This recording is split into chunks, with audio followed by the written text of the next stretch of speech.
Hey YouTube, we're back here at our desert Hava garden, and I want to show you the eggshells that I use for calcium adding to the garden.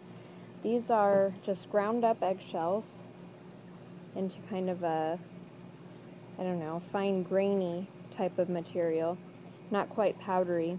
You can use a mortar and pestle just to break up eggshells, and use organic eggshells. You don't want to use anything that's been treated with chemicals or anything like that. We get these eggs from a friend of ours, and they were from brown eggs, so you can see the different colors there. And the lighting's not very good because it is evening. We're here in the hot weather time, and so I waited until it's a little bit cooler to come out here. And what I'm going to do is just sprinkle the eggshells down. And I'm doing this before I'm going to be mulching really heavily. I just want to add back some of the calcium into the soil. And I'll do this around all of the different tomato plants, and then I will mulch heavily next.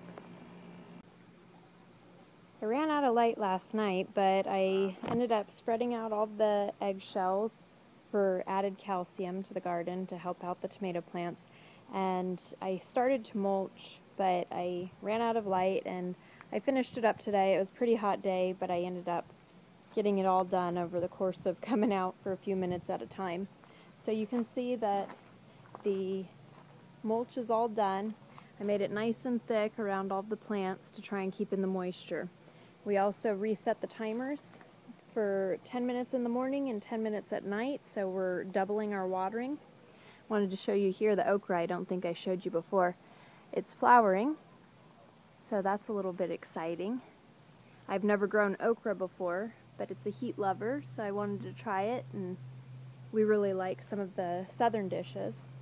So you can see that we've got all the nice mulch in, and I trimmed back the tatum squash and mulched around the new plant coming in there, and then there's 2 healthy shoots that are still left, so hopefully we'll get some new growth there and be able to get some more plants. I did repot the moringa tree today because it's looking pretty sorry, so there it is in a bigger pot. This was quite root bound. The taproot was all tangled up in the bottom without soil. I also mulched in these little pots with the new squashes coming up. And then I cleaned up this garden. So I trimmed back the artichoke plants that were here. And you can see those are the little okra plants coming up. So I think I have a total of 8 okra plants that I should have. And then I mulched the leeks more so they can get longer on the white. I trimmed back the mint quite a bit. You have to keep that under control because it'll take over the garden. And then got these guys set up real nicely. Same thing over with the grape garden. You can even see there's one little tiny tomato on this guy here. This was a volunteer plant. I planted another cucumber over here. So there's some basil left over from last year. It's flowering, which we haven't been using much basil. We harvested a ton of it last year, and I've got it chopped and frozen, so I'm letting it flower. It draws in a lot of bees, and of course bees are good for the garden. Another cucumber peeking out there.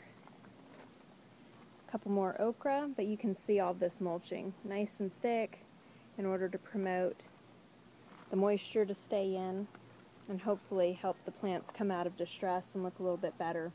The watermelon plant looks pretty good. Lots of flowers, but still no melons showing.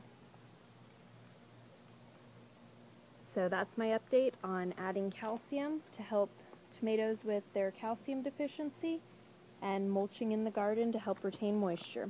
If you like this update, like the video and subscribe to our channel for more updates.